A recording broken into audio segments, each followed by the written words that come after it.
Hola oyentes y lectores, bienvenidos a Medianoche en Main, capítulo 30. Este es el podcast de Martes Ataca que dedicamos a las obras de Stephen King. Mi nombre es Lucía y me acompaña Andrés. Hola Lu, hola a todos los que están del otro lado en el capítulo número 30, Sí, número finalmente. redondo, que va a ser un poco temático porque todavía seguimos, en este momento estamos grabando en el octubre del 2020, en medio de una pandemia, una situación Ujú. muy extraña que se dilató un montón. Así que decidimos hablar de una de las obras a la que más se intentó asociar este momento histórico, que es The Stand, The Stand, también conocida como La Danza de la Muerte o como Apocalipsis. Apocalipsis. Antes de empezar vamos a dedicar este capítulo a Ed Beguiat, el creador de la fuente de las portadas de los 80, principalmente de los libros de Stephen King, que falleció hace unos días y son esas personas que también influencian en la cultura popular. Si lo investigan un poco van a ver que hizo mucho más que la tipografía de Stephen King y es muy interesante. Sí, hay que reconocerlo, es una tipografía memorable que construyó mucho la imagen de King en lo popular. Tanto que fue emulada hace no mucho cuando estrenaron Stranger Things y era una directa referencia a King y al género de terror de los 80. Así es. Bueno, in memoriam Ed Beguiat. Empecemos porque hay mucha tela para cortar. Sí, estamos hablando de la novela más larga escrita por King. Así es. En principio era mucho más corta, tuvo sus conflictos editoriales, no querían que edite una novela de más de 1500 páginas. Sí, le exigieron que corte 400 páginas o si no las cortaba la editorial. Este fue el último libro que King entregó por contrato para, creo que era Doubleday. Sí, E hizo el corte él mismo, pero un par de años después, cuando ya tenía fama y dinero, editó la versión completa. La primera es de 1978, la segunda es de 1990 y también aprovechó para ajustar la década. sí. La primera versión transcurre en los 80 y la segunda en los 90. Quiero mencionar que este capítulo forma parte de lo que llamamos el volumen 3 del podcast y había una premisa general para la selección de novelas de este volumen, que es las otras novelas de King, los otros clásicos para lectores constantes.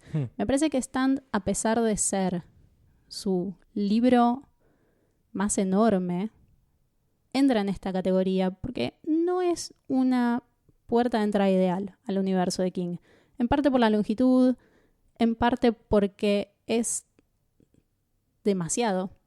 No recomendarías a alguien que arranque por The Stand. No, pero sobre todo, más allá de lo que dije, es porque no está tan enmarcada en el género de terror por el que King es conocido. Esta es una novela de fantasía oscura, post-apocalíptica o de ciencia ficción de terror. Tiene algunos elementos de terror, pero en general me parece que va por otro lado. Sí, dicho por el mismo King, esta novela tiene una pata en el terror y otra en la ciencia ficción. Que igual es uno de mis Kings favoritos. De hecho, hay muchos cuentos cortos que están enmarcados en este género que son increíbles y de lo mejor que ha escrito. Pero para empezar, siempre recomendaría una de las novelas que hablamos en el volumen 1. Y siguiendo en esa línea, y para cerrar la idea, si van al capítulo 15, que es parte del volumen 1, si no me confundo, no, perdón, del volumen 2, donde están los cuentos, ahí se encuentran con Night Shift, donde está Night Surf, o manejada nocturna en español, Sí. que es el puntapié de esta historia que se desarrolla en The Stand. Bueno, qué bueno que lo mencionas, porque cuando grabamos ese capítulo, creo recordar que no nos había gustado mucho. Habíamos dicho que no contaba nada, o que era un cuento que no iba hacia ningún lado. Y resulta que es porque King necesitaba 1500 páginas para llegar a algún lado. Este libro justifica su longitud, que es un tema sensible para los lectores de King, porque generalmente él se desempeña mejor en formatos más breves y suele excederse innecesariamente en la longitud de las novelas. Pero esta novela sí necesita ese tiempo porque es una historia que está fuertemente basada en el desarrollo de personajes. Ahora vamos a contar por qué. Pero primero quiero hablar un poco sobre el título. Bien. The Stand está dividido en 3 libros. Hacia el final del libro 2 hay una conversación en la que se expone el título de la novela. Y en este punto ya tenemos unos personajes que, si bien habían empezado siendo estereotipos bastante planos, han crecido hasta volverse muy complejos y exceder la dicotomía entre lo bueno y lo malo, que parece ser la premisa principal de esta guerra post-apocalíptica que se da en The Stand. Y acá entendemos que es una novela sobre el libre albedrío, sobre adoptar una postura en este post-apocalipsis que dejó al descubierto 2 extremos de fuerzas místicas, espirituales, que están dominando el mundo, ahora tierra de nadie. Me refiero puntualmente a las instrucciones que Mother Abigail, este personaje con el que todos sueñan, que es la guía espiritual del extremo del bien, digamos, les da a los personajes principales la instrucción de ir en una misión a combatir al enemigo. Ella les dice que ese ser está en Las Vegas, que ellos deben ir y que ahí es donde you will make your stand. Lo digo en inglés porque en español la oración es allí es donde se librará la batalla, que es completamente diferente. Y lo mismo pasa con la segunda parte de su discurso, en que dice, con la ayuda de Dios, you will stand. Pero en español es, con la ayuda de Dios, resistirán. Creo que la traducción en español tiene mucho más que ver con el título en español, que es Apocalipsis. Sí. Y creo que se distancia bastante de The Stand, de esta noción de que hay una elección en estos personajes y ellos solo saben lo que Dios quiere de ellos, pero no hay una orden. Sí me parece que la danza de la muerte es bastante más acertado porque hay una noción de movimiento en el título y es más simbólico y ronda el concepto de stand sin necesidad de traducirlo literalmente. Pero creo que Apocalipsis es súper engañoso en cuanto a lo que son los temas principales de esta novela. Sí, sobre todo porque el apocalipsis es el fin del mundo y yo no creo que aquí estemos vivenciando el fin del mundo. Es un mundo nuevo, es un quiebre en la historia, pero no es el fin de los tiempos. Obviamente se habla muchísimo de la Biblia, de sociología, es decir, ellos están experimentando este apocalipsis bíblico, pero claro, traducir esa idea, el stand, no es ni siquiera soportar, esa resistencia al español es bastante complicado y mismo que se entiendan las traducciones. Tal cual, hay una lógica profundamente cristiana que estructura muchos elementos de stand. Después vamos a hablar un poco de cuáles son esos tropos y cómo moldean la historia, pero en sí no es una recreación del libro del Apocalipsis. A través del desarrollo de los personajes está contando otra cosa, una experiencia humana en este contexto y las decisiones que se van tomando dan forma a los destinos de estos seres, no necesariamente un hecho divino concreto. Así que siento que el título en inglés es súper distinto de las traducciones y se pierde un poco de ese poder de la decisión del humano y cómo afecta los destinos colectivos, ¿no? Sí, y estas decisiones que afectan de forma mucho más directa en un mundo donde hay muchas menos personas. Ves la acción y la reacción. Sí, mano a mano. Sí, todo el tiempo. Si te parece, hacemos una breve sinopsis de qué trata Stand. Ya hablamos un montón, pero obviamente, si no leyeron, no sé qué hacen acá. No, fuera de acá. Chau, chau, chau. Igual, bueno, ahora que lo mencionás, es un poco spoileable de Stand. ¿Qué se puede llegar a spoilear? El final, o sea, el hecho final del clímax, nada más. El desenlace. El resto, no por nada es una novela tan larga. Hay muchísimo desarrollo de personajes. Es muy profundo e intimista con cada uno de ellos. Creo que solo al final, quizás en términos de quiénes sobreviven o qué pasa con el bebé de Franny, que es una pregunta constante a lo largo de todo el libro. Esos son detalles que se podrían arruinar si ven primero la miniserie, ya sea la de los 90 o la que va a salir ahora a fin de año. Pero en general la experiencia del libro se construye leyendo el libro entero. Sí. Parece obvio lo que estoy diciendo, pero me acuerdo cuando grabamos It y había leído algunas preguntas en internet que eran del tipo, ¿qué capítulos tengo que leer para ver la película 1? Bueno, en The Stand no existe la posibilidad de hacer esto. No. Hay que leerlo entero. The Stand nos ubica en un mundo en el que se desató una gripe con una tasa de mortalidad del 99%. Y a partir de eso nos cuenta la historia de aquellos que por alguna razón sobrevivieron a esta epidemia incurable. Es una situación muy distinta a la que estamos viviendo porque la tasa de mortalidad no es tan alta y se puede frenar. Y hasta ahora no descubrieron a nadie que sea inmune, por ejemplo, al coronavirus. Por ahora. Así que La similitud principal es en el contagio, me parece. es en el contagio y que es producto de un error humano. Porque Sí. The Stand, y esto también tiene que ver con por qué no me gusta el título Apocalipsis, no es consecuencia de un acto divino. No. No hay un castigo de Dios, sino un error del humano que jugó a ser Dios. Y esto es súper importante. Así que en este contexto es donde se desata una batalla entre el bien y el mal. Por un lado la tenemos a la madre Abigail, a Abigail Fremantle, que es una anciana de 108 años que vive en un bosque de Nebraska y a través de sueños se va contactando y guiando a algunos de estos sobrevivientes.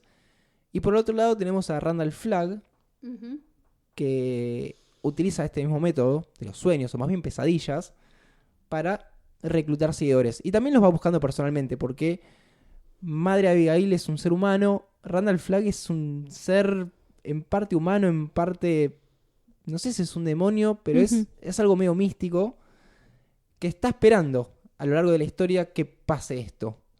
Siempre que tienen claro es que no es ni Dios, ni uno es Dios ni el otro es el diablo, son enviados. Están en la tierra con una misión determinada. Sí, King plantea dos extremos no humanos, que son Dios y el diablo, como representación del bien y el mal. Y estos dos personajes que mencionaste son una suerte de mensajeros imperfectos, ¿no? Que están en la tierra. Y el resto de los personajes está ubicado en una escala de grises intermedia que oscila entre esos dos extremos. ¿Quieres contar un poco más de la trama o ya hablamos sobre eso? Yo creo que a partir de esto es donde Es el puntapié. Es el puntapié, sí. Tenemos esto lo que es el Project Blue, donde se desencadena este leak, esta fuga de la supergripe y seguimos a un personaje que va escapando y cómo va contagiando a otras personas.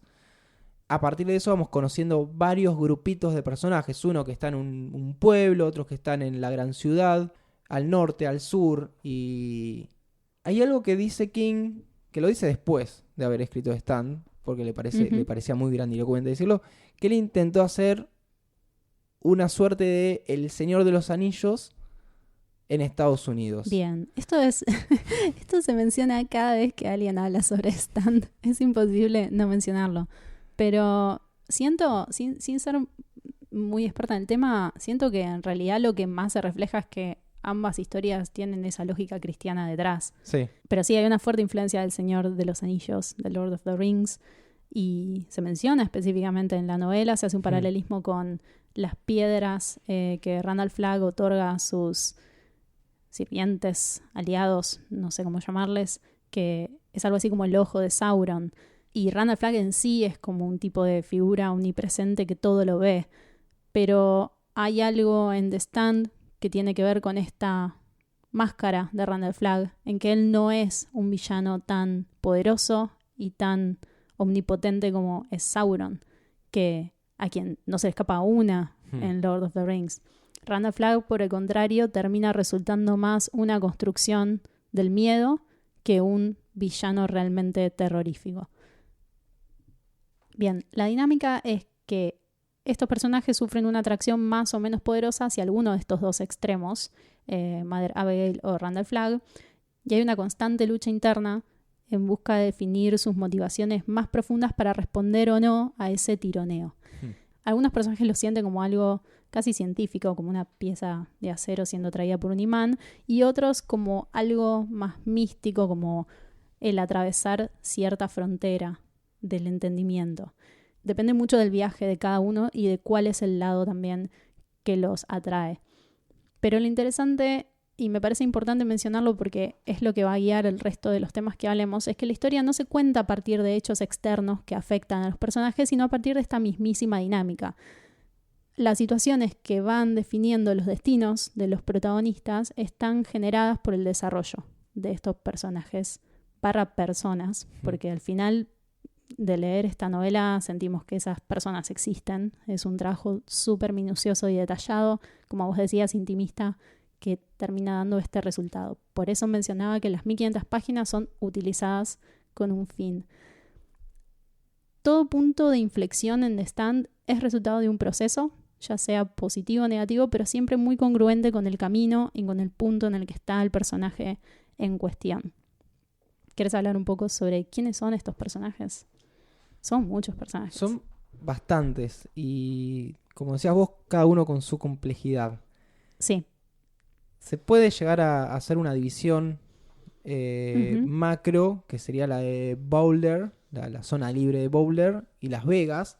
Pero Sí. antes de eso, estos personajes se tienen que juntar. Vamos a ir primero más por el lado de el bien, o los que tiran para el lado de Madre Abigail. Perdón, que son los más desarrollados también, porque serán, no sé, 5 o 10 personajes del lado del bien que tienen un desarrollo muy exhaustivo, pero del otro lado solamente 2. Lloyd Henry y Trash Can Man. Sí, es verdad. No hay mucho más. Quien para mí es el personaje principal, Stuart Redman, que es uno de los primeros que se contagia del virus, pero en realidad no está contagiado. Es uno de los primeros que piensan que tiene la supergripe. Y por esto Stu empieza siendo el conejillo de Indias del gobierno. Sí. Él está encerrado en una institución, sí, una base militar, porque no sabemos muy bien qué es. En realidad no es un hospital, es un tipo de laboratorio. Está prisionero del gobierno porque lo identificaron como inmune y lo vemos escapar durante el transcurso del libro 1. En su camino él se va cruzando con Franny Goldsmith, que es una joven que está embarazada, y es muy importante la trama porque ella está recién embarazada, con Harold Lauder, que es hermano de una amiga de Franny, uno de los mejores personajes de Stan. Definitivamente. Creo que en Harold es donde vemos por qué tiene tantas páginas, porque es un personaje que lo odias, lo detestás, no querés que esté ahí, y al final tiene un valor tan grande en lo que hace. Sí, y también Harold, no me quiero extender mucho porque después vamos a hablar sobre él, pero parece un tropo súper vacío cuando empieza la historia y después resulta ser tanto más. O sea, su desarrollo es tan grande y es tan monstruoso, se va tanto de las manos que no se puede parar de leer. Harold fue quizás mi favorito cuando leí este libro. Para mí también. Y mano a mano, no me vas a mirar con cara de qué raro, también está Glenn Bateman. No, qué raro para nada. Ah, está bien, porque Soy para mí también Team Glenn Bateman. Estoy entre esos dos para mí. Pero bueno, no nos anticipemos. Tenemos a Glenn Bateman, que es un sociólogo, y a su perro, que es Koyak. En este grupo también podemos meter a Dana Jurgens y a Susan Stern. Bien. Yo tengo anotado de la misma manera en ese orden de relevancia, solo que a Franny y a Harold los tengo en un grupo aparte, así que vamos a empezar por Stuart y Glenn, pero sobre todo por Stuart. Más que nada para entender cómo está caracterizado este personaje, porque Stuart es el héroe americano, ¿no? Desde el primer capítulo y hasta el final del libro 3, donde pasa algo que me encanta, y es que este rol es relevado por otro personaje, que es Tom Cullen. Más adelante, casi al final del podcast, vamos a hablar sobre esto, que me parece un giro argumental muy, muy humano y muy bello, producto de todo lo que leímos antes de llegar a ese punto. Stu habla poco, pero tiene un perfil de líder, es buen juez de carácter, tiene principios morales fuertes y se va ablandando a lo largo del relato porque desarrolla vínculos con los otros personajes, especialmente Frank Goldsmith, con quien tiene un vínculo romántico, obviamente. Y bueno, quizás se pasa un poco al otro extremo al confiar en Harold Lauder, ¿no? Se ablanda un poco de más. Glenn Bateman es el personaje con quien hace un dúo complementario, porque Glenn habla constantemente, expone todas las situaciones en voz alta, siempre en términos sociológicos, que es sobre lo que él sabe, así que va explicando a otros personajes y al lector qué pasa con esta nueva situación, esta configuración social y de poder completamente distinta a Sí. la que ellos conocían. ¿Qué está pasando y qué puede llegar a pasar? Sí, A veces se lo siente un poco negativo y pesimista, pero es sociólogo. Y no va a inventar, no, lo que se viene es lo mejor del mundo. no, para nada. Glenn tiene las reflexiones más interesantes sobre la forma de esta nueva sociedad que ellos quieren empezar a construir. Y sí, parece que ve todo negativo en el futuro, pero está basándose en lo que ya sucedió en la historia de la humanidad. Y es interesante que haga esa lectura mientras los demás están preocupados por el día a día o lo más mundano y no son capaces de ver tanto más hacia adelante. Y bueno, eventualmente en esta serie de conversaciones y de intentos de entender lo que está sucediendo y de reconstruir, tienen que admitir que esta situación forma parte del reino de lo irracional y que es necesario dar un salto de fe para salir de esta coyuntura. Voy a leer una frase breve de Glenn Bateman que me parece ilustra bastante cómo se da este proceso de entendimiento, y es la siguiente. Nos encontramos aquí porque hemos confiado en poderes que no comprendemos. Para mí eso significa que acaso estemos empezando a aceptar, de momento solo de manera subconsciente y con múltiples retrocesos debido a lagunas culturales, una definición diferente de la existencia, la idea de que nunca podremos comprenderlo todo con respecto a la condición del ser. Y después menciona algunas cosas que tienen que ver con esto, que son cosas que se van a disparar en esta nueva realidad. Magia, maravillas impensadas, criaturas que no conocemos, incluso demonios y cosas místicas. Me parece que Glenn funciona a pesar de que pareciera que nos está explicando, porque al menos yo leyendo esta novela necesitaba que alguien haga esa bajada. Me imaginé a mí en ese contexto tratando de entender de esta manera. Me sentí un poco contenida por Glenn Bateman. Hay toda una parte en The Stand que se vuelve demasiado sobre el orden social. La peor. Y cómo se reorganiza. Por favor. Que no creo que esté mal. No está mal, pero se extiende un pelito de más. Pero bueno, tal vez quiso explorar qué pasaría en este nuevo orden. Sí. Me hizo recordar una serie actual que es The Walking Dead, que la parte más aburrida es cuando se pueden escribir leyes Sí, ay, en el Dios nuevo mío. mundo. Y es muy claramente está como sacado de acá de Stand esta idea de, bueno, cómo volvemos a jerarquizar a la gente. Estás hablando del Boulder Free Zone Committee, Sí, que claro. es cuando ellos intentan crear un comité para empezar a organizar legalmente Boulder, donde están todos los sobrevivientes que respondieron al llamado de Mother Abigail. Sí, no, es la peor subtrama, es la peor subtrama de este libro. Cuando estaba leyendo sentía, ¿qué me importa esto? Nivel, está Randall Flagg en Las Vegas y todos sueñan lo mismo y están pasando cosas súper demenciales y están concentrados cantando el himno en un gimnasio. Era un poco frustrante, pero sí tiene sentido porque después se plantea que es una desviación del camino que ellos se supone que tienen que seguir en este nuevo contexto. Y también hay mucho en esa subtrama de la gente aferrándose a lo que conoce y tratando de reconstruir algo que ya no se puede. Mucho de esto de la nueva normalidad y demás, que es como un concepto erróneo al que recurrimos para sentirnos seguros en lo que ya conocemos, pero que ya fue. ¿Quieres hablar sobre Franny? Pasemos a Franny. Dale. Franny Goldsmith. Acá es donde King empieza a tener sus viejos Acá es cuando me enojo. vicios, que Sí. hasta ahora trata de corregirlos. ¿Qué A es su lo- favor, Sí. King es un escritor que siempre está tratando de mejorar. Sí. Y nosotros estamos leyendo libros que tienen 30 o 40 años. Pero también hemos leído libros en que estos temas se trabajaron mucho más hasta llevarlos a historias que, digamos, tienen marco teórico. Nos estamos refiriendo específicamente a que Franny es un personaje vacío, sin agencia y que cae en lo que voy a llamar la sección madres, esposas, putas. Así es. Bien. Lo hizo lo más bíblico y básico posible. Sí, ahora desarrollemos un poco ese tema. ¿Querés decir algo sobre Franny antes de que me empiece a quejar sin fin? No, Franny es una chica normal en un pueblo. Sí. Tiene sus conflictos con su madre principalmente, que Ujú. está estancada, la madre de Franny, en un hermano de Franny que falleció. Sí. Todo esto no tiene ningún tipo de injerencia en nada. Y si no me equivoco, esta parte no está en la original. Qué casualidad. Nosotros leímos la extendida. Sí. De hecho, conseguir la original es bastante, al menos en español, bastante complicado. No, yo lo leí en inglés. No, pero me refiero a la... Y tampoco. Por eso, lo que se consigue es la extendida. Mismo en inglés se dejó de imprimir la versión corta. Pero bueno, cosas que hace King. Yo leí la que tiene ilustraciones. Está bien. Es bastante linda. No tiene muchas, pero están buenas. No me acuerdo del nombre del ilustrador, así que lo pueden googlear.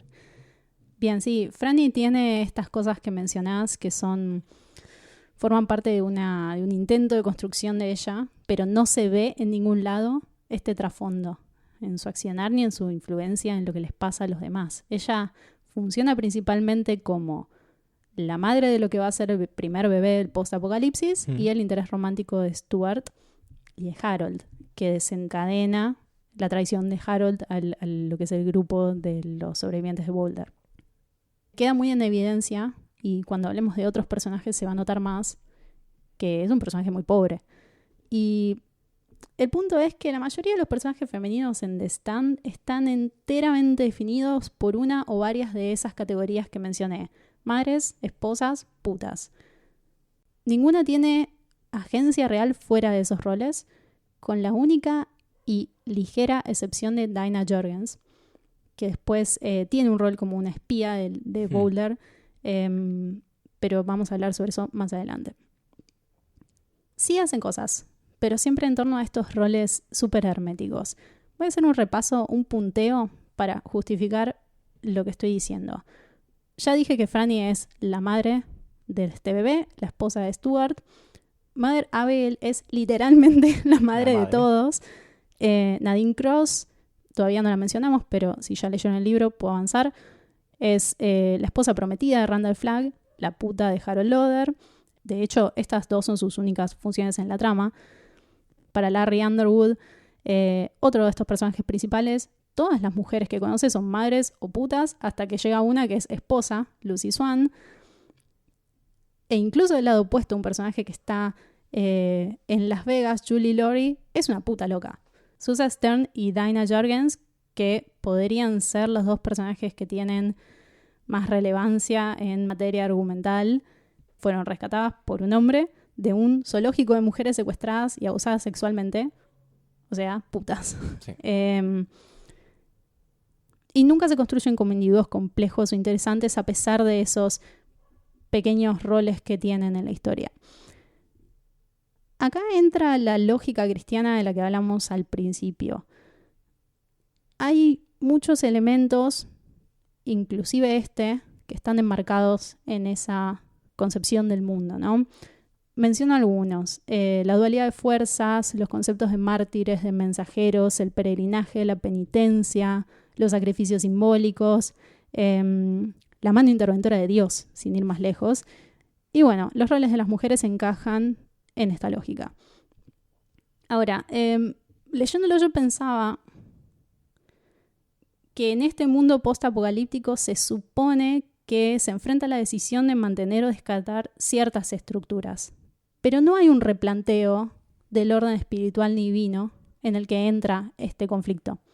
Sí hay una inclusión de lo sobrenatural, de lo mágico, más que nada para establecer un contacto más estrecho con ese nuevo orden, pero no hay una reformulación del viejo mundo. Sí me pareció interesante ir descubriendo cómo se reordenan en este contexto algunas variables, pero están mucho más del lado de lo intelectual y de lo cognitivo que de lo espiritual. Una crítica que se suele hacer a Stan es que de repente todos aceptan ser cristianos. Por ejemplo, esta Mother Abigail viene con un discurso de Dios y todos lo compran. Hay algunas quejas, pero al fin y al cabo se mandan al muere respondiendo al llamado de Dios. Sí, está toda esta idea de lo racional y lo irracional, que lo racional sería lo que causó que haya pasado esto. Perdón, como una posición de ciencia y espiritualidad medio burda. Y ahora está lo irracional de lo que se agarran para tomar decisiones. Sí, pero lo irracional no es por definición cristiano, ni es por definición el Dios que se conoce en el viejo mundo del que acaban de salir. Eso es un poco problemático. Creo que se nota más que nada en los roles de los personajes mujeres, donde esto hoy, y supongo que en ese momento también, se ve dibujado con un trazo muy grueso. Así que bien, eso es todo lo que tengo para decir sobre Fran. Y no creo que Y el volvamos resto de los mucho sobre personajes. y las demás. Hablemos sobre Harold, que es donde se empieza a poner interesante la cosa. ¿Querés hablarlo junto a Larry? O... Sí. Porque yo creo que se sostienen mucho mejor. Sí, ni hablar. Creo que primero habría que hacer un pantallazo de Harold Lauder, quién es y qué le pasa, y luego contraponerlo a Larry Underwood, que es su contracara. Harold es un adolescente hiper mega bulleado. Harold es un incel. Hoy se lo podría declarar incel. Sí. En esta, Y en la en estas miniserie épocas. queda más claro que nunca. Eh, En la del 94. Sí, No vimos la otra aún. que es una persona muy resentida con Sí. las cosas que le pasaron en el justamente pasado. Resentido es el adjetivo que describe más exactamente a Harold Lauder y justifica absolutamente todo lo que le pasa. Y cuando se encuentra que está él solo en este pueblo y Franny, o sea, vos pensás que todo un pueblo, esas dos personas sobreviven. Sí. Y él está enamorado de Franny o detrás de una imagen como la de, Ujú. como la de Franny. Se quiere agarrar de ella, o mejor dicho, la quiere agarrar Sí. y tomar decisiones por sobre Franny. Sí, la quiere poseer. Y sí, ser el dueño. Quiere ser dueño de Franny, Sí. tal cual. Incluso ella siente una culpa porque esto sea lo que pasó, que son de un pueblo tan pequeño los únicos dos sobrevivientes y encima se conocían entre sí, tenían una relación previa. Y creo que es Stuart que le dice, no dejes que una coincidencia determine tu relación con Harold Lauder, no le debes nada o algo en esas líneas. Y además Harold tiene estas ínfulas de intelectual, ¿no? De artista, porque él es escritor. Sí, Sorpresa. sorpresa.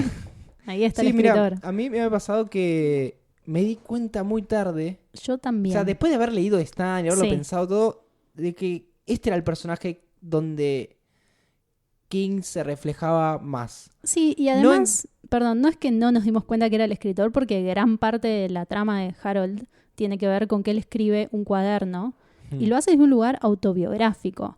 Pero por algún motivo yo no lo asociaba con King. Y cuando surgió, charlando sobre esta grabación, me cayeron todas las fichas juntas. Tiene todo el sentido. Para que quede un poco más claro, voy a remitirme a un libro del 88 que se llama Bare Bones, Conversations on Terror with Stephen King, que es un compilado de entrevistas de King. Es como el de Truffaut. Es como el de Hitchcock. Truffaut y Hitchcock, pero bueno, Pero de King King. con otros entrevistadores. Sí. Donde le preguntan por Harold, Ujú. le mencionan a alguien, le dice, che, para mí el favorito es Harold. Y él aclara de una forma muy contundente, voy a leer textual. Dale. Harold se basa en gran medida en mí, o en partes de mí. Cualquier personaje que cualquier escritor crea. Intentas salir, miras a la gente, intentas sentir un poco por la gente y entender su forma de pensar.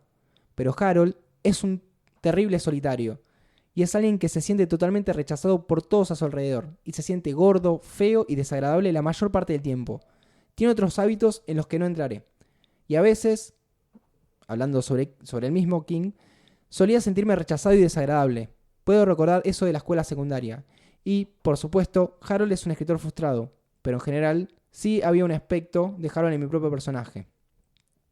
Pero bueno, King dice que él era distinto porque él no se sentía resentido todo el tiempo y nunca sintió que la gente no apreciara lo que él hacía. Harold Lauder es otra prueba de que cuando King escribe sobre lo que sabe es el mejor. Y es tan interesante que esa visión negativa sobre sí mismo sea la que construye este personaje. Porque nadie es solamente sus características negativas. Y lo que me gusta sobre Harold es que él tiene la posibilidad de redimirse. Ni siquiera, porque en ese punto todavía no había hecho nada oscuro, solamente sentía una atracción hacia Randall Flagg, que también es interesante porque King, como ya sabemos, tiene sus vicios. Hay algo que se menciona sobre esta instancia en que Harold podría haber aceptado la oportunidad de dejar atrás la humillación y el sufrimiento de su vida anterior en esta nueva posición que ocupa en la comunidad de Bowler, rodeado de gente que lo respeta y lo quiere, pero sobre todo gente a quien el pasado ya no le importa.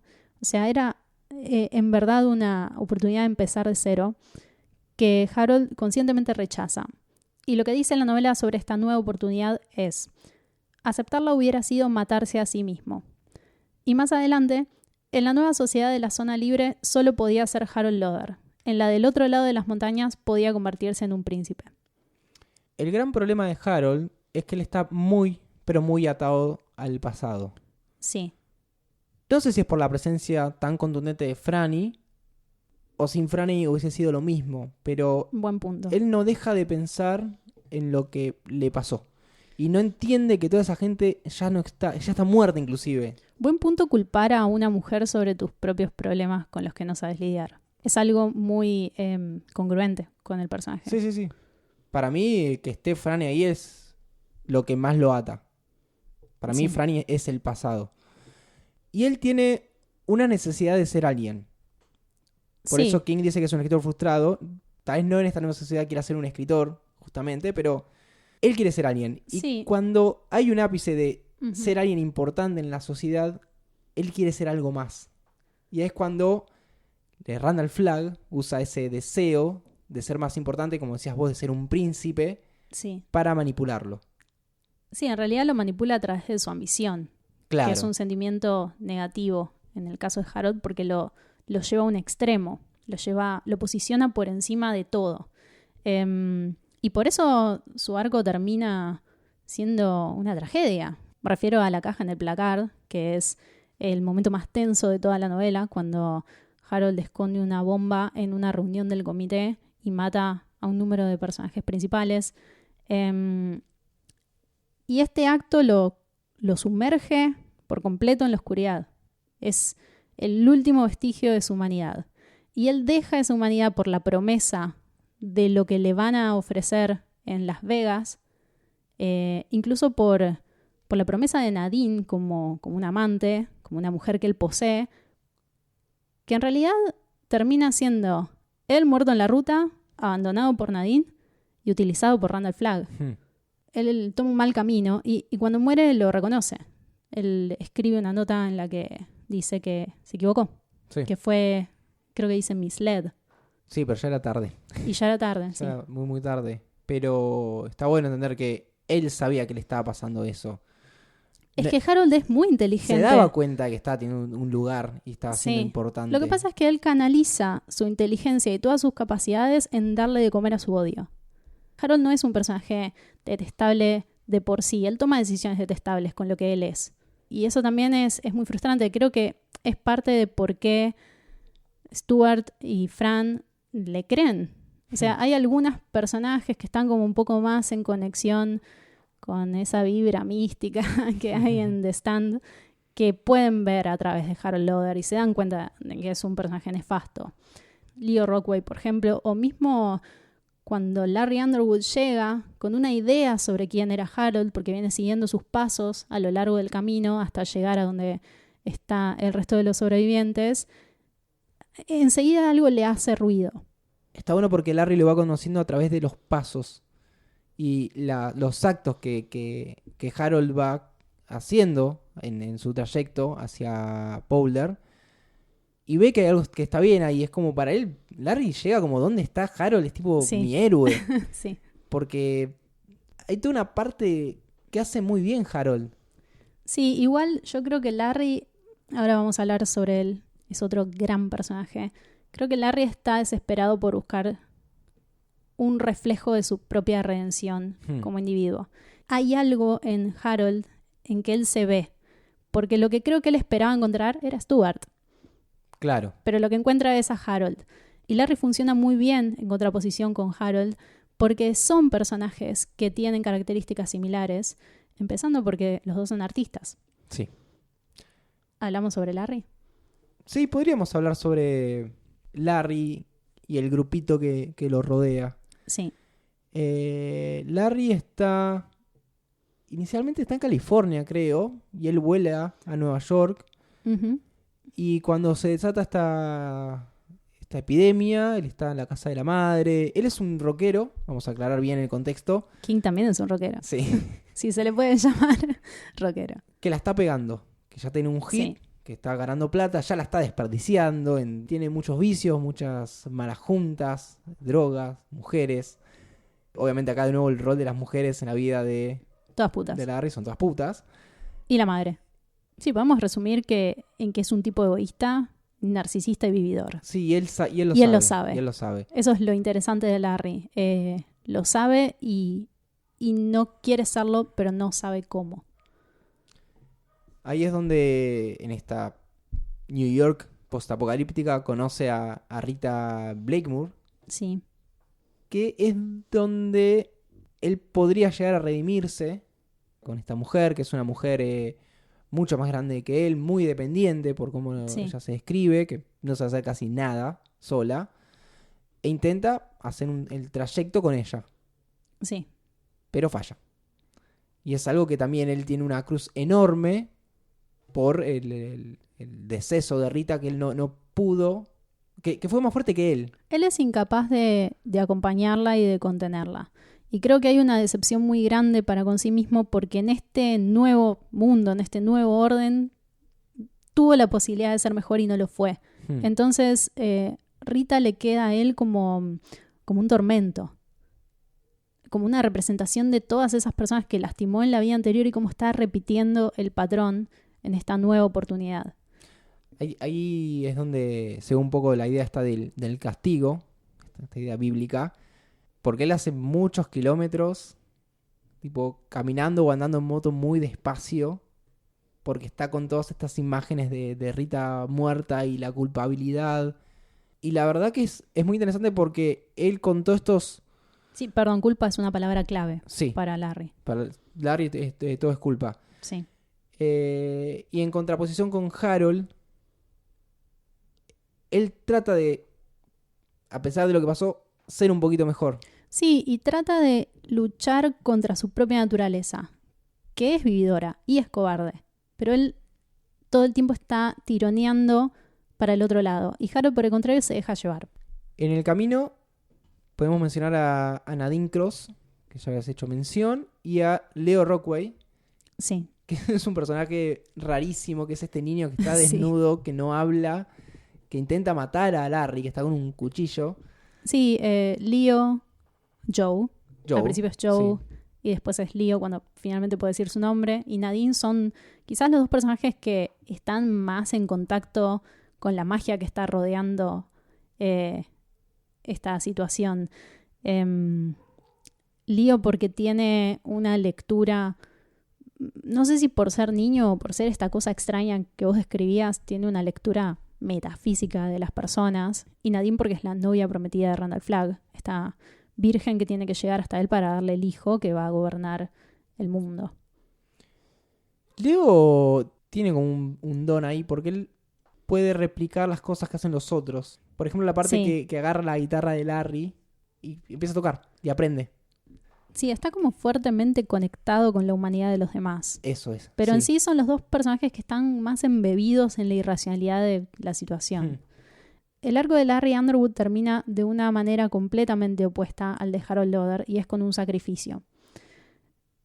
Contra todos sus instintos primordiales, él sigue adelante hasta Randall Flagg y su redención es la ayuda de Dios que les otorga por haber respondido al llamado. Larry Underwood junto con Stuart Redman, Glenn Bateman y Ralph Bredner, de quien todavía no hablamos porque forma parte de otro grupo, son los 4 enviados a enfrentarse a Randall Flagg en este mensaje místico que Mother Abe les da antes de morir. Así que a pesar de todas estas características en común y de reconocerse entre sí como ciertos pares, Harold y Larry toman caminos contrarios. Fíjate cómo Larry también se quiere soltar del pasado, a diferencia de Harold. Es que es la única manera. Porque cada vez que alguien menciona la canción, Sí, Baby Can You Tell Your Man. él No no se quiere hace saber cargo, nada. no quiere no No. dice, no, fui yo el que la compuso. Es otra vida, sí. Sí. Sí, eso también es un factor que es determinante para que sea distinta la resolución de cada uno. Voy a leer un fragmento que Diría que es mi fragmento favorito de Stand. Papá. Sí. Y no lo dice Larry, pero sí está asociado a él en un capítulo en el que está reflexionando sobre su propio trayecto como individuo. Y es lo siguiente. Nadie puede decir lo que ocurre entre la persona que fuiste y la persona en que te has convertido. Nadie puede navegar por ese sector azul y solitario del infierno. No existen mapas para el cambio. Uno sencillamente sale por el otro lado. O no sale. Y a continuación de eso hay una pequeña reflexión, un pensamiento de Larry que dice: en cierto modo he cambiado, pensó Larry. Yo también he salido por el otro lado. Este párrafo resume esta dicotomía. Larry sale y Harold no.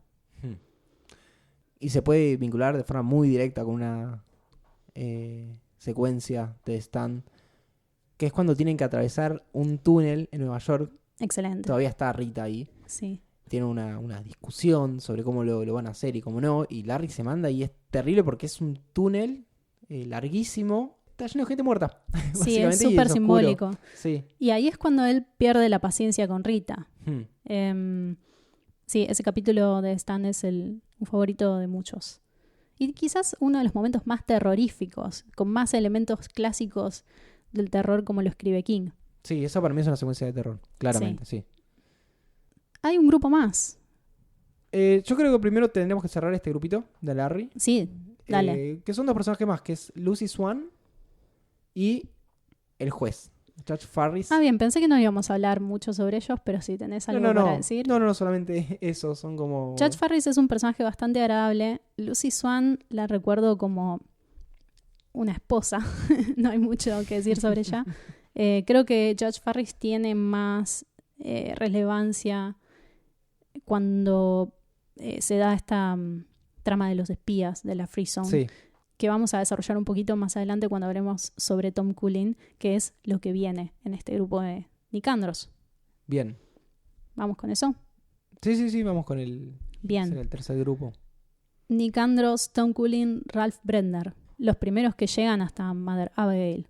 Y entre ellos, quien Mother Abigail considera el líder espiritual de los sobrevivientes, que es Nick.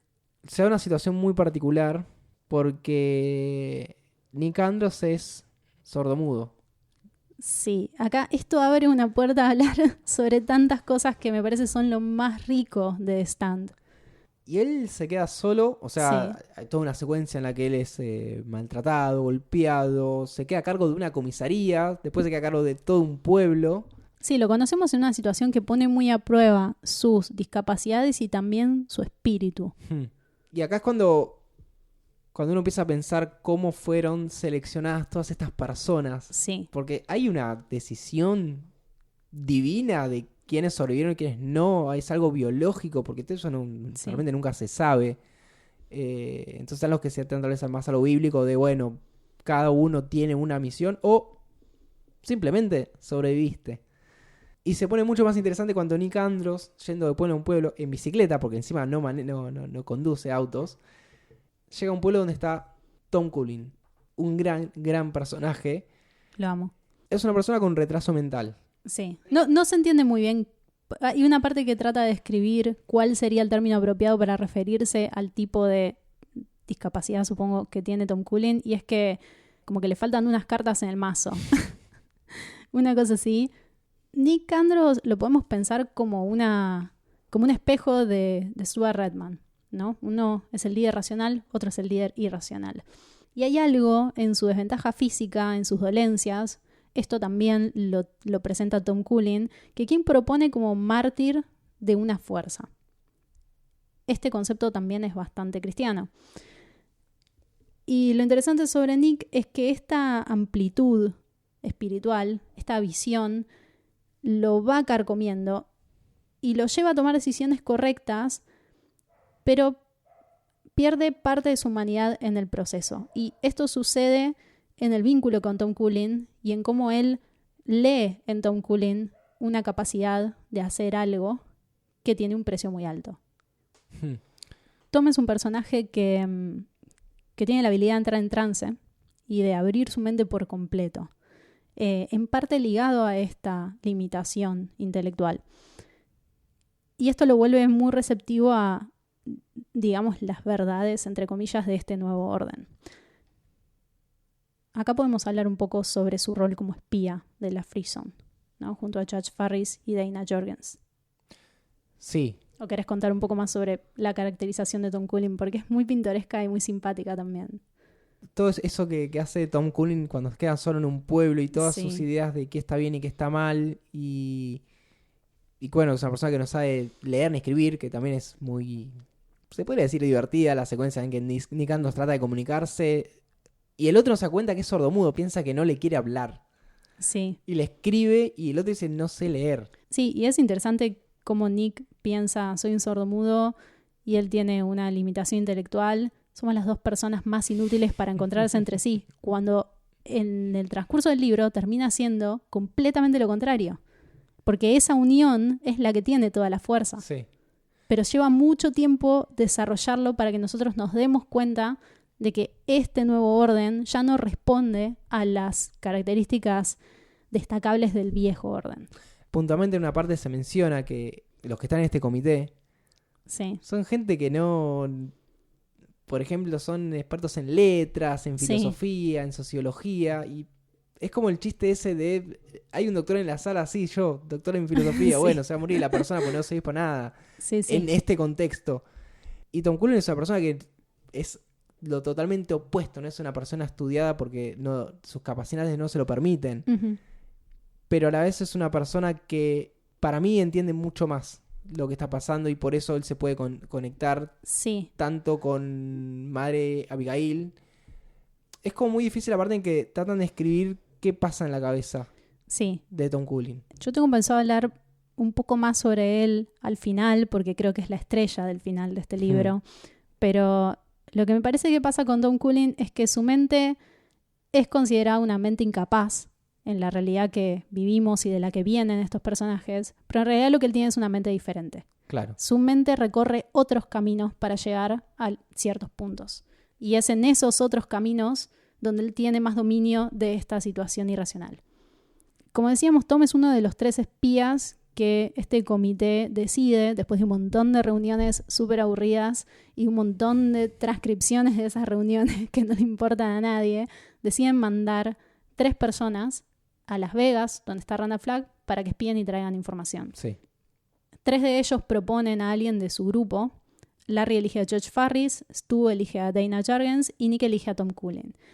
Y esa decisión es muy mal vista. Pareciera que los 2 primeros eligieron gente inteligente y resolutiva y valiente, pero por algún motivo Nick Andros eligió al que parece ser el menos apropiado para esa tarea. Yo creo que lo que está mal visto es que Tom Cullen no es tan consciente de lo que va a hacer.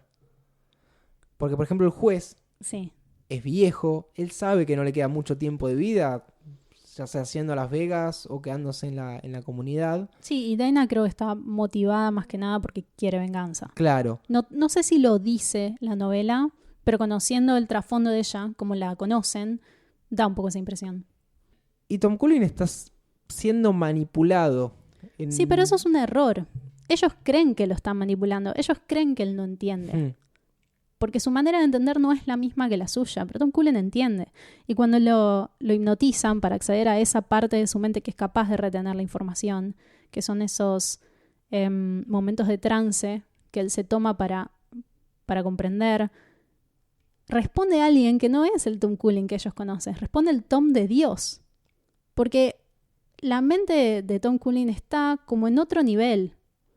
Y porque ellos no puedan acceder a ese nivel no significa que él no entienda nada de lo que está pasando.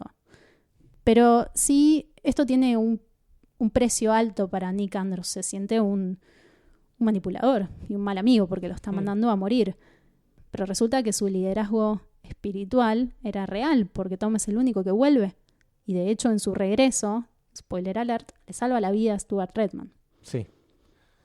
Bueno, antes de meternos en esta última peregrinación Ujú. y regreso, Que es el libro 3. que es el libro 3, podemos hablar un poquito de Madre Abigail, que parece ser un personaje recontra importante y espiritual y poderoso. Y en lo personal, para mí es muy aburrido. Estoy de acuerdo. Perdón, pero es así. Completamente aburrido. es estos, creo que lo hablamos en el capítulo de Green Mile, estos seres mágicos negros que crea King, Sí. que cuando logra su misión, chau, se murió, no está Sí, más. sí. Son un vehículo. Sí, no hay mucho para contar. No, para mí. y te diría que de Randall Flagg tampoco. O sea, creo que son representaciones de estos absolutos.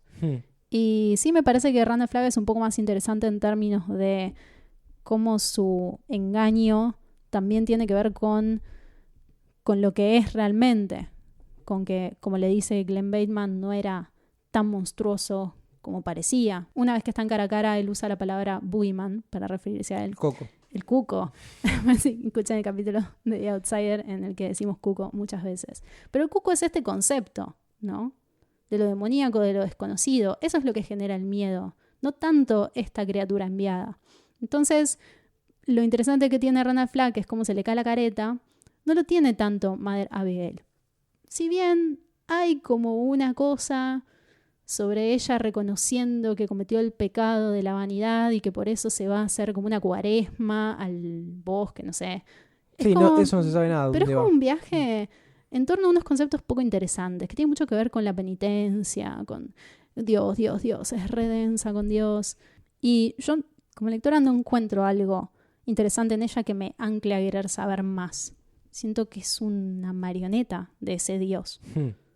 Sí, algo, como decías, pasa con Randall Flagg, a diferencia que este hombre oscuro es una creación muy de los inicios de King. Sí. Él siempre sé que tuvo esta idea de un enviado o de un ser que puede manipular al hombre Uh-huh. estando en la Tierra. King tiene un poema que escribió en los 60 más o menos, que se llama The Dark Man, donde lo describe, Sí. es como un boceto de este ser oscuro que es errante, violento, violador, que Es que las lo introduce. descripciones de Randall Flagg son lo más interesante de Stan. Esta imagen mítica que se crea alrededor de esta criatura, mucho más allá de lo que es. Así que por lo menos Randall Flagg como personaje tiene ese imaginario visual, esa construcción, toda esa mitología de las visiones, de las pesadillas, de lo que es capaz, que nos genera un miedo tremendo. Y es interesante. Nos construye una visión oscura del mundo, de cómo puede llegar a ser si él toma el poder. Mother Abigail no nos da nada. Está sentada en una reposera en un campo de maíz, tocando el banjo, no sé. Es muy poco visual, muy poco sensorial su rol. Y también me parece que ella no siempre entiende por qué hace lo que hace. Solo responde a Dios incondicionalmente. Sí. Y esto no construye un personaje muy interesante que no cuestiona.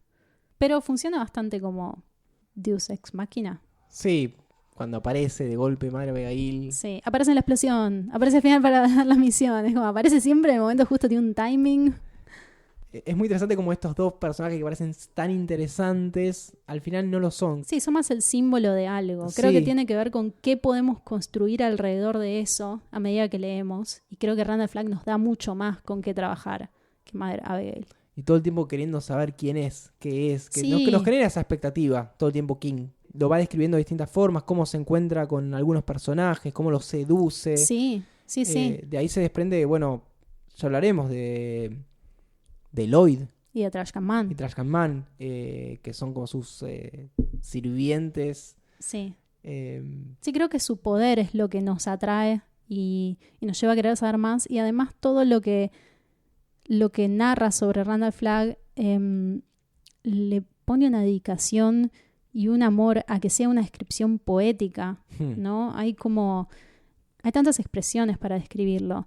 De hecho, separé una cita muy cortita que forma parte de uno de los capítulos de Trash Can Man, porque me parecen tan poéticas las palabras que él elige para ir creando este ser infernal, y es la siguiente.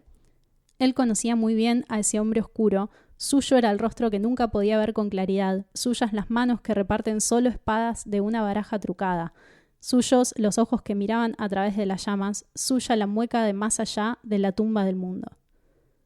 Obviamente que es más cool que Mother Abigail. Yo voy con Randall Flagg. Olvídate. sí, a full. Y bueno, es un personaje que después es recurrente en la obra Sí. de King. Este es el puntapié, pero va reapareciendo. Mismo cuando hablamos de de Castle Rock, la serie. Sí. Hay una idea de si es Randall Flagg. Sí. Skarsgård. Es un concepto, Randall Flagg. Sí. Y es una criatura también como multiforme. Había como una crítica Ujú. a The Stand que Randall Flagg al final no era tan malo. Yo creo que tiene sentido. Tiene sentido con cómo funcionan esas fuerzas oscuras que están basadas en el engaño y en la manipulación. No por eso son lo que dicen que son. Pasaba un poco en The Outsider también. Sí, que al final era bastante... Casualmente con el cuco. Sí. Depende de la debilidad de las personas para darle o quitarle Entidad, poder. Claro, sí. entidad.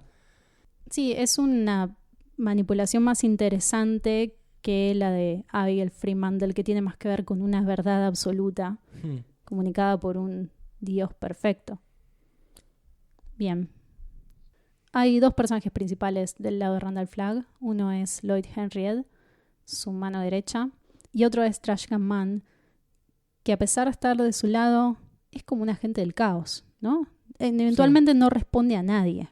Es un poco como Tom Cullen, tiene sus propios caminos. Sí. Solo que él está, bueno, por ahí más como Harold Loder, él está atormentado por el pasado que lo moldeó de esta manera y se entrega al fuego. Sí, Trashcan Man en su momento era un chico que tiene una infancia muy, muy traumática y es esquizofrénico. es esquizofrénico. Y pirómano. Y eso lo convierte en un pirómano. Sí. Y nada, y es muy maltratado en su pueblo y él termina solo en un pueblo. Así como puede terminar Nicandros, como puede terminar Franny, él termina solo. Y claramente él lo ve a Randall Flagg en sus sueños y lo ve como su amo.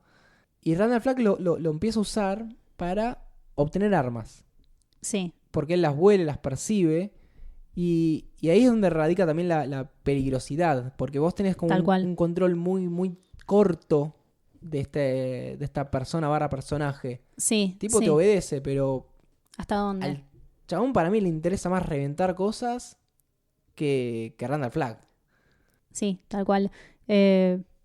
Trashcan Man es una representación de la inestabilidad de ese mal, de la absoluta falta de vara moral, de autocontrol, como ese salvajismo no es confiable ni siquiera cuando está basada en la devoción o en el terror. Y es el personaje que, en cierto modo, no por sus propios medios, pero pone fin a esta lucha de poderes. Eso ya nos llevaría a contar el final. Así que si querés, hablemos un poco sobre Lloyd Henriette y después ya avanzamos hacia el libro 3. Lloyd es un convicto. Es un ladrón que comete esos raíces delictivos que tanto le gustan a los estadounidenses. That's racist. Sí. Pero bueno, Lloyd está preso en plena pandemia. Su destino final es tras las rejas. Y quien lo salva es Randall Flagg. Él pasa días y días viendo cómo todos se mueren y él queda solo ahí, no puede escapar. Sí, está a punto de recurrir al canibalismo. Sí, también tiene una rata abajo de una almohada. Sí, está todo mal, está un espanto. Y Randall Flagg se presenta como el salvador, como quien tiene la llave, y le ofrece una posición a su lado, representada por este medallón, que es como una piedra con un ojo. Lloyd es reverente y es fiel, es un sirviente muy fiel hasta último momento, pero en el fondo tiene miedo y lo único que quiere es mantener su posición de poder, mantenerse siendo alguien. Ahí también hay algo muy propio de Harold Loder. Creo que así como contrapusimos otros personajes entre sí, la contraposición de Lloyd es Glenn Bateman, porque el enfrentamiento final entre ellos dos, cuando el grupo de los 4 peregrinos llega a Las Vegas, inmediatamente van presos. Glenn está en la cárcel, tiene un intercambio con Lloyd. Ahí es cuando le dice a Randall Flagg que no era tan monstruoso como ellos creían y se le ríe en la cara. Este personaje, que es quien mayor entendimiento formal sobre cómo funciona el mundo, le dice a Lloyd Henriette: está bien, no conoces nada mejor. Como si fuera, esto es todo lo que puede ser. Y hay una condescendencia en eso, pero también hay un grado de realidad. Lloyd persigue lo único que conoce. En cierto modo fue construido de esta manera. Y Trashcan Man también. Pero creo que en el caso de Trashcan Man, al tener él como una condición neurológica y demás, no tiene la libertad de elegir que por ahí hubiera tenido Lloyd o que tiene Harold, a quien vemos decidir. En ese momento Glenn lo expone por lo que es. Bien, pintemos el escenario final de la confrontación en The Stand. De los 4 enviados, solo 3 llegan a Las Vegas. 1 muere primero, Glenn Bateman, en circunstancias que acabo de describir. 2 van a la plaza pública, digamos, a ser linchados. Para que los linchen, los destrocen. Y otro no llega. Sí. De los 3 que llegan a Las Vegas, ninguno vuelve. En ese linchamiento público, en que Randall Flagg parece querer destriparlos adelante de todos un poco para reafirmar su poder, y se empieza a ver que su autoridad no es tan sólida como parecía, porque hay que dar un paso atrás y pensar un poco en cuál era la función de esos 3 espías que fueron a Las Vegas. Porque por un lado dijimos que iban a obtener información, pero considerando que solo Tom vuelve, en realidad la mayor influencia que tienen en Las Vegas es desestabilizar la imagen de Randall Flagg y hacer temblar su autoridad. Y en el caso de Tom Cullen es ser testigo del desenlace. Estos 2 personajes que responden al llamado de Dios, en cierto modo le ponen el punto final a ese trabajo que hicieron los espías. Pero como dijimos antes, hay una gente que no se puede controlar, que no responde a nadie, y es Trash Can Man. Sí, Trash Can Man que viene con una bomba atómica, básicamente. Sí, viene en un carrito con una bomba atómica, todo desfigurado. Sí, ya esa descripción está buena. La radiación lo está carcomiendo. Sí. Sí, se entrega completamente al fuego. Sí. Su verdadero Dios, podríamos decir. Y ahí es cuando aparece la mano de Dios. Sí, la mano del Diego. Ahí es cuando Dios cumple con lo prometido. Él les había pedido, a través de Mother Abigail, que hicieran este peregrinaje, que abandonaran Boulder, que abandonaran todos sus intentos de construir una sociedad como la anterior, de establecer un sistema, que se olviden de esas metas de la humanidad, y derroquen a Randall Flagg. Les pidió que atraviesen el camino a pie, que lleguen con lo que tenían puesto. Sin comida, que todos se hagan el camino. Y aquí en este punto es cuando, como ellos respondieron su llamado, Dios interviene y explota la bomba. En ese momento, cuando dicen que explotan todo y mueren los buenos, mueren los malos. Perdón, una mano gigante explota todo. Estamos obviando un poquito esa parte, pero se entiende la idea. En un momento pensé que explotaba todo. Literalmente pensé. Claro, inclusive Boulder. Que Boulder, todo, ya fue. Pero bueno, quedan muchas páginas y parecía un poco improbable. Explota Las Vegas, donde están Larry Underwood y Ralph Brenner. No hablamos nada sobre Ralph Brenner, pero bueno, es un granjero copado. Ellos 2 están en la plaza con Randall Flagg, explotan, y quien ve la explosión es el que se quedó en el camino, que es Stuart Redman. Sí, es muy interesante porque Madre Abigail les dice, uno va a caer en el camino. En realidad el que queda en el camino y el que vuelve es el mismo. Sí. Y cuando dice queda en el camino, uno entiende que muere. Sí. No, simplemente llegó hasta ahí. Y cuando Stuart se queda, porque se quiebra una pierna y se cae como en un cráter, la narración dice, Stuart nunca los volvió a ver. Y uno cree que él va a morir ahí, con la pierna rota. Pero no, los que mueren son los demás. Stuart se queda en el cráter y es rescatado en primera instancia por Kojak, el perro de Glenn Bateman, que lo mantiene con vida esas primeras noches. Y después, por el único espía que volvió y está camino hacia Boulder, Tom Cullen. Sí, es lo que decíamos antes, el personaje menos esperado. Sí. El que seguía en este trance siguiendo las pautas que le dieron, que era cuando pase tal cosa, vos te volvés. Mira, si alguien da un salto de fe en este libro, es Tom Cullen. Él tenía que caminar de noche, dormir de día, si volver con la luna llena. Si hay una persona, la tenés que matar, si son 2 tenés que escapar, y que serían como comandos, porque como está hipnotizado, él los cumple a rajatabla. Y bueno, lo encuentra Stu, que está como... Stu había estado como un día y pico como subiendo la pendiente en la que se había caído. Y ahí comienza el regreso. Sí, la parte más Lord of the Rings, sí. quizás de todo el libro. Pero además, acá pasa algo sumamente interesante. Y es mi parte favorita de este libro, todo este desarrollo del final, porque se subvierte el orden de lo heroico. Me gusta pensar que Tom Cullen es un nuevo héroe del nuevo orden. porque Stu es el héroe que representa todas las características valiosas del viejo mundo. Es el líder, el hombre masculino y fuerte, el ser racional, como decíamos antes. Y cuando está a punto de morir, lo rescata nada menos que el individuo opuesto, más asociado a lo débil, a lo infantil, a la falta de inteligencia, casi a lo inservible, ¿no? A ojos del resto de los personajes. Tom es un nuevo tipo de héroe que responde a un nuevo orden de poder que está más asociado a lo inexplicable y a lo místico. Hay una conversación que tiene Glenn Bateman, creo que con Ralph Bredner, sobre por qué Mother Abigail los envió a hacer ese camino por el desierto sin comida, sin pertenencias y demás, y si acaso era para favorecer esto de tener visiones. Y Ralph le dice que cuando te desprendes de tus bienes también dejas de lado otros elementos vinculados a vos que están simbólicamente ligados a esos bienes. Está hablando de un tipo de vaciamiento, digamos. Y Tom Cullen es un personaje cuya mente está despojada, pero no en el sentido de vacío, sino de desprendido.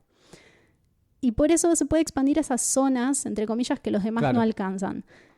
Él demuestra tener el poder, porque es realmente en este contexto un poder, de mantenerse invisible ante los ojos de Randall Flagg cuando le toca regresar. De hecho, él pasa desapercibido todo el tiempo que está en Las Vegas.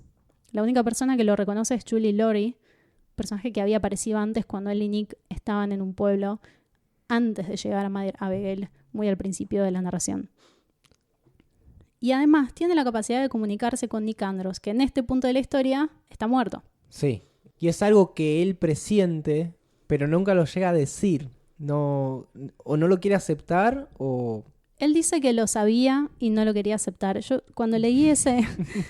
Andrés se ríe porque sabe que cuando yo leí este fragmento específico, esta conversación, me puse a llorar y nunca había llorado leyendo una novela de Stephen King, pero hay algo en el entendimiento tan profundo y tan sensible de Tom Cullen sobre lo que le pasó a su mejor amigo, que es tremendo, es muy poderoso. Cuando Stuart le confiesa que Nick murió, él le dice que no quería admitirlo, pero lo sabía, y que soñaba con Nick Andros, pero que Nick siempre le daba la espalda y se iba. Y es le tremendo. Hablaba. Y en los sueños le hablaba encima. Sí, hay algo muy, muy fuerte sobre el vínculo y sobre el entendimiento y la humanidad de Tom Cullen en esa lectura que a mí me impactó un montón. Para cerrar la cita, que es bastante contundente, dice: lo echo de menos, pero lo veré en el cielo. Sí. Tom Cullen lo verá allí. Y él podrá hablar, y yo sabré pensar, ¿verdad? Como que... Ay, voy a llorar. Sí. Tom Cullen pensando, bueno, si Nick me puede hablar en sueños, yo cuando esté con él voy a poder pensar como Nick. Sí. Ay, me encanta. Y hay otra cosa también, es que Nick en el otro mundo, en el otro mundo, sigue siendo su amigo y está ahí para ayudarlo con lo que él no puede resolver.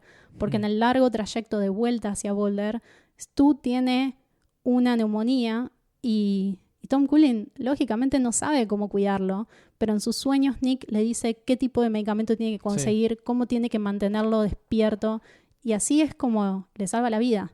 Entonces hay algo que tiene que ver con que Nick Andros es quien Mother Abigail designó como un líder espiritual y se probó a sí mismo como tal a través de las decisiones que tomó, y un poco también en su condición de mártir, de ser uno de los pocos que muere en la explosión de la caja en el placard que provoca Harold Lauder. Y que Tom esté tan cerca suyo nos dice algo sobre él, ¿no? Sobre su posición en este nuevo mundo. A lo largo de todo este trayecto que se narra en el libro 3, se construyen dos reconocimientos para Tom Cullen. Primero, Stuart, que le ofrece su amistad eterna después de haberle salvado la vida. Y teniendo en cuenta que este es el personaje más rudo, heroico, hombre americano de la novela, es algo sumamente simbólico. Y por otro lado, la manera en que está narrado y la manera en que se desarrollan estos hechos pone en valor la humanidad de Tom Cullen de una manera que el viejo mundo le negó. Me parece una construcción súper valiosa además de que está narrada de una manera hermosa y poética, hay un montón de situaciones de una humanidad tan sensible, ¿no? A lo largo de este viaje. Pero en general siento que es un cierre perfecto para este libro. Y ya sabemos que a King le cuesta mucho llegar a esta altura de cierres perfectos. Y por eso hay más cierres todavía. Obviamente, sí. O sea, esa es como No, pero es maravilloso. una de las partes. Me emociono hablando sobre esto. En serio. Porque es cuando ellos logran llegar a Boulder, Sí. atravesando el invierno y todas condiciones Sí, muy, sí. muy, muy difíciles. Y ahora es cuando vuelve otro tema que se hablaba muy de costado, Sí. que es el bebé de... ¿Qué onda el bebé de Franny? De Franny. Porque uno de los temores de Stu era no llegar al parto del bebé. Sí, pero aparte estaba toda esta incógnita sobre la salud del bebé. ¿Van Sí. a ser inmune? Porque el padre muere al principio del libro. Entonces él no es hijo de 2 padres inmunes, por ende pueden morir antes de nacer o apenas nace. Sí, O- tampoco sabes si es la inmunidad es... Hereditaria. Hereditaria, No se sabe no se nada. sabe nada. Es como el COVID. Y esto no va a resistir un archivo. Y bueno, lo que sucede es que el bebé de Franny nace, se enferma, pero se cura. y ahí ya te empiezan a King a mostrarte este nuevo mundo con más embarazadas y futuros bebés. De hecho, hay un futuro bebé de Larry, Sí. que bueno, ya no está. En base a todo lo que nos contó, podemos pensar que podemos tener una visión optimista en este punto de la historia, ¿no? En que va a haber un nuevo mundo donde todos vamos a estar más conectados espiritualmente y percibirnos entre nosotros de maneras más esenciales y demás. Pero King no termina la narración acá.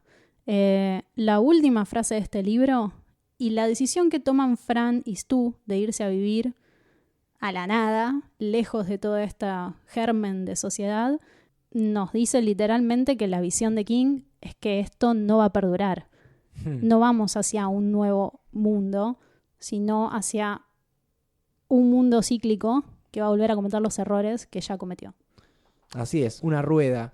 Hay indicios de que esto va a ser así. Sí, Hay sí. personajes que Hay te van a marcar. foreshadowing. Sí. Cuando están estas reuniones, estas asambleas, ya sabes que hay personajes que se van posicionando siendo Tal unos cual. vagos y solamente queriendo tener poder. Sí, o motivados por los sentimientos incorrectos.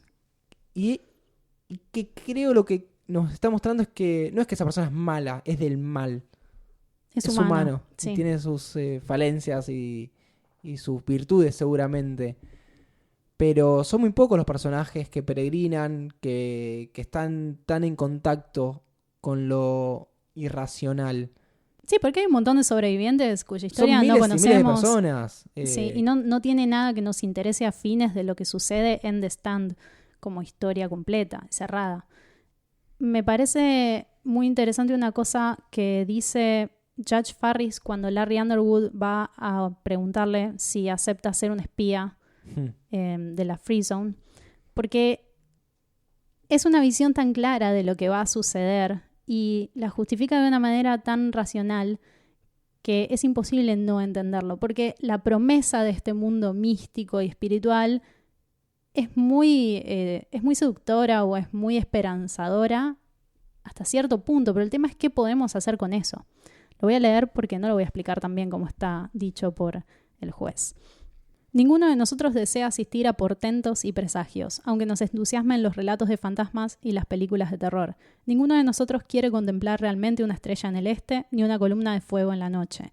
Deseamos paz, racionalidad y rutina. Si hemos de ver a Dios en el rostro de una anciana negra, solo nos obligará a recordar que por cada Dios existe un diablo, y el nuestro puede estar más cerca de lo que nos gustaría.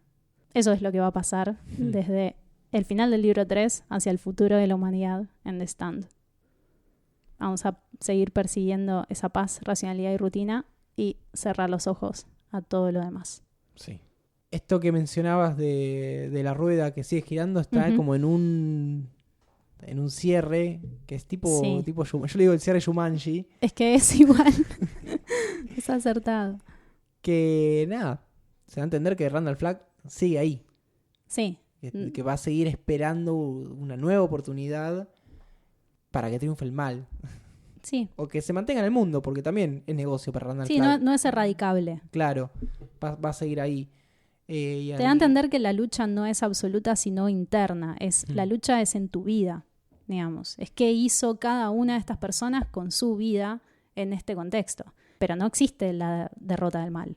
No. Creo que abarcamos todo lo que queríamos abarcar. Y era una tarea bastante titánica tratándose de esta novela. Sí, estamos obviando un montonazo de cosas Sí. que obviamente enriquecen. Creo que la experiencia más rica de Stand es centrarnos en empatizar y en entender qué les está pasando a estas personas y ponernos en su lugar. No juzgarlos, en cierto modo. Al menos no de antemano. No, de antemano no se podría porque necesitan esos 3 libros para Claro. construirse como individuos. Hay ciertas cosas que apelan a las inseguridades de cada uno en estos personajes. A mí particularmente Harold y Larry me hicieron sentir identificada, pero creo que va más allá de eso. Creo que el punto es entender que nunca sabes qué le está pasando al otro, que el otro está en una. Sí. Nada, tiene mucho de eso, tipo Six Feet Under. ¿No? Gran serie, sí. Y hablando de series, Te di el pie. me diste el pie. Hablemos sobre la miniserie. La miniserie de Mick Garris, Un amigo de la casa. un gran amigo, que inicialmente iba a ser Romero. Ujú. ¿Quién quería que Todos queremos que Romero sea todo. Pero bueno, fue un proyecto muy largo porque, bueno, por todo lo que venimos diciendo, es muy difícil de representar estas ambivalencias, estas decisiones, construir estos personajes de una forma tan rica, que llevó tiempo a que se concrete un proyecto real y está pasando ahora de vuelta. O sea, la miniserie que vamos a ver dentro de unos meses, hace mínimo 8 años que está en proceso. Me voy a adelantar, no hay que hacer esto, no hay que adelantarse, pero voy a decir que no tengo ningún interés en ver esa miniserie. La voy a ver porque debo y vamos a grabar al respecto seguramente, pero después de ver la miniserie de los 90, no tiene razón de ser. Yo esperaba algo mucho más barato. Yo no esperaba nada. O sea, mi expectativa era nula y quedé impactada. Sí, la verdad que el Es trabajo que se excelente. hace es impecable. Mismo cómo se contrae la historia para Sí. que funcione. Más allá de que se pierden, Harold no es tan rico como uno esperaría o es otro tipo de persona. Sirve. Y también es interesante cómo, así como King tenía esta novela épica en 3 libros, Mick Garris lo separa en 4. Sí. También muy claros que son la plaga, los sueños, la traición y The Stand / Apocalipsis. El ritmo narrativo está ajustadísimo. Sí. Y era algo que definitivamente no esperaba cuando la empezamos a ver. De hecho, un poco la pateé porque pensé que me iba a embolar. Tardé mucho tiempo entre que terminé de leer el libro y ver la miniserie. Pero me sorprendió. Está súper bien casteada, súper bien actuada. Como muchísimo, se puede decir que tiene algunos efectos que no sobrevivieron muy bien al paso del tiempo. Pero que fueron reconocidos en su momento, los Sí. efectos. Sí, no son tan malos. Entiende Pero- la novela, pone el ojo en los temas principales, en todo lo que discutimos a lo largo de este podcast, sin distraerse, y narra visualmente. O sea, recorre los espacios para dar contexto, más allá de la acción del personaje principal que está en esa secuencia. Tiene una visión clara de ese mundo. La verdad, respect. Mick Garris. Recomiendo ampliamente verla, sobre todo ahora que va a salir la nueva, Sí. para poner en contraposición. Pero bueno, no es una serie más. Eso es No. interesante. No es como cuando King quiso hacer The Shining. Hicieron la miniserie de Shining, que es muy barata. No voy a hablar sobre eso. Lo único que podemos decir, o sea, yo estaba preocupada de que cayera en el ridículo como muchas producciones de King en los 90. Porque The Stand tiene esta carga dramática que puede ser muy trucha cuando tiene que ver con Randall Flagg o con Mother Abigail. Pero toda la representación de los sueños y esta visualidad que construye alrededor de Randall Flagg están muy bien construidas. Solo me voy a quejar de que al final aparece una carita flotante de May Abigail y cuando pensamos que ya nada podía salir mal, eso era muy bizarro. Sí, ¿por qué, no? Y no pegaba la vuelta, era solo muy bizarro. Hasta lo de y la mano. anticlimático. Lo de la mano de Dios era bastante aceptable. Lo de la mano de Dios era tomado literal del libro. Si hay que echarle la culpa a alguien ahí, se le echa la culpa a King, no a Mick Garris. Bueno, King y Mick Garris tienen cameos. Tienen cameos. En realidad es un tienen personaje. papeles, claro. Sí, porque King es Teddy Weisack, que es un personaje del libro. Sí. No es alguien que está ahí de fondo y habla, aplaude. Sí, es medio aparato igual. Es muy aparato y Mick Garris Pero también. está bien. Y hay otros cameos. Aparece Kathy Bates, aparece Harris. Sí, aparece Kathy Bates. Mismo en un rol re badass. Que está en el libro. No me acuerdo si así, pero hay una secuencia en que... Es en televisión, no en radio. Todo eso no lo mencionamos, pero hay capítulos muy interesantes en el libro. Uno que no tiene que ver con los personajes principales.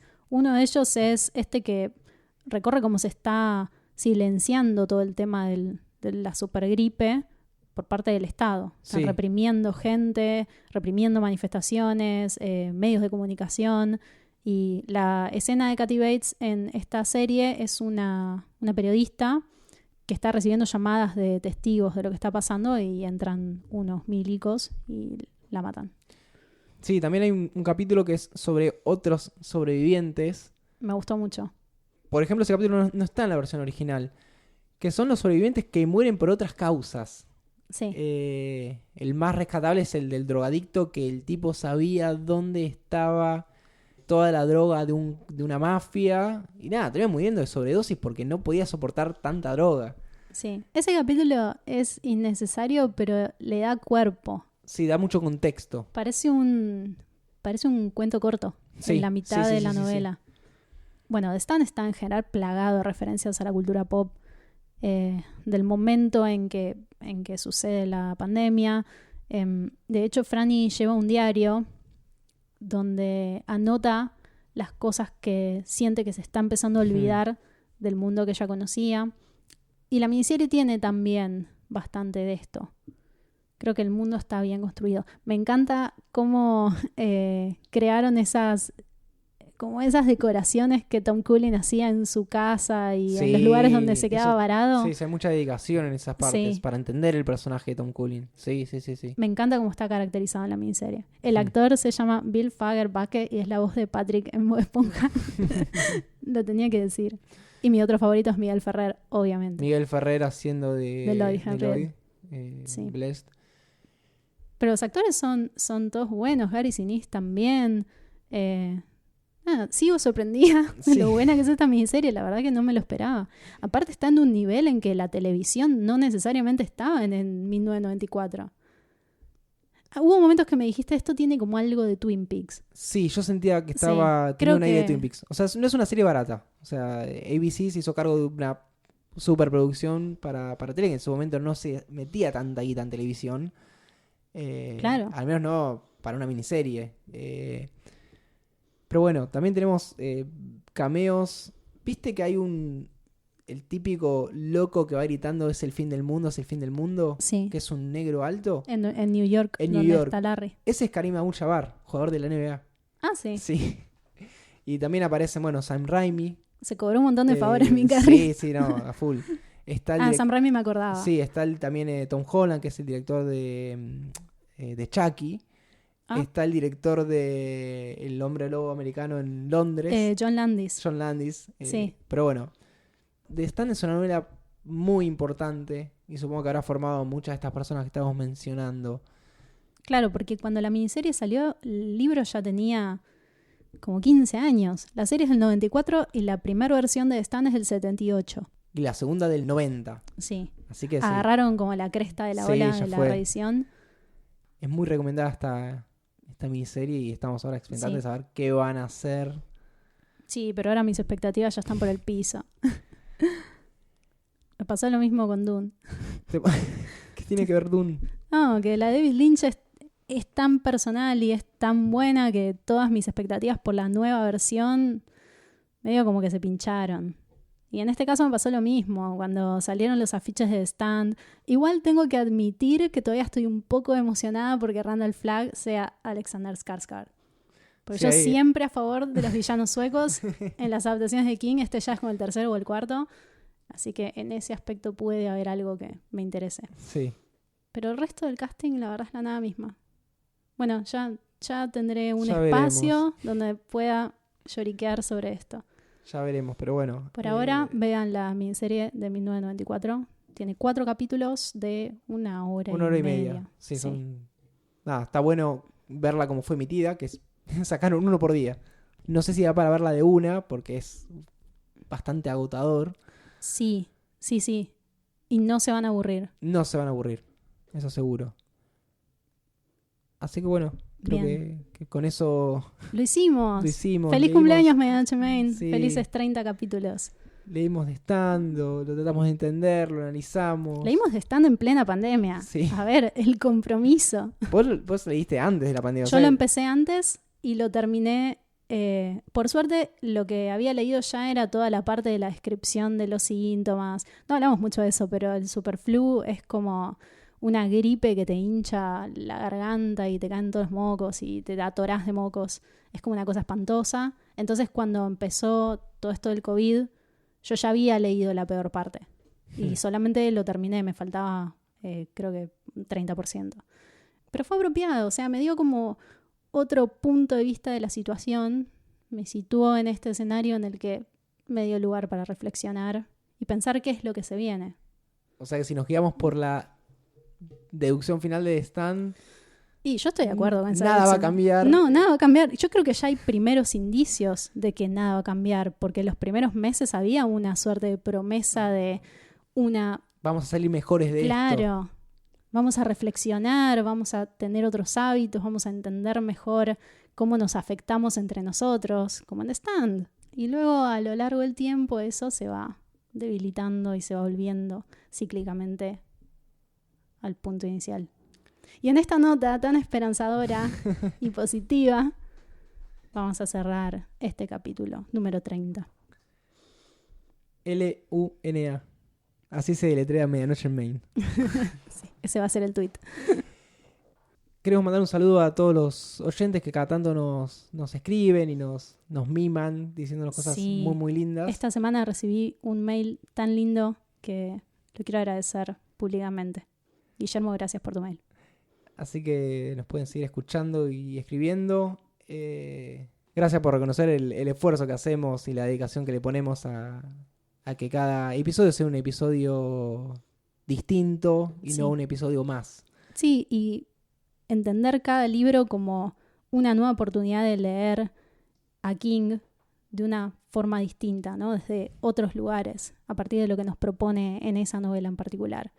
Y bueno, más que nada, gracias por la paciencia, porque la verdad es que sacamos un capítulo cada 3 meses o más. Uno por pandemia. Exacto.